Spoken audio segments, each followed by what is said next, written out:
Magandang araw po. Ako po si Stacy Elia Asia P. Escala. Magtutula po ako ng pinamagatang Wikang Pambansa sa Gisag ng Laya ni Juan de la Cruz. Wikang Filipino ay ating sandigan, tinig ng bayan sa bawat lipunan. Sa salita'y buhay ang kasaysayan, dangal ng lahit ating kabuuan. Sa bawat titik at pangungusap, nagkakaisa tayong malalakas. Ito'y ilaw sa daang matuwid, wika'y daan sa layong sinisikap. Hindi ito dapat nalimutin, pagkat ito'y yaman ng hangarin.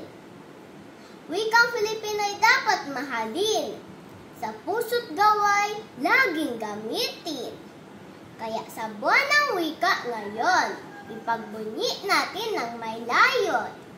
Itaguyod natin ang ating wika sa isip, sa salita at sa gawa. Salamat po!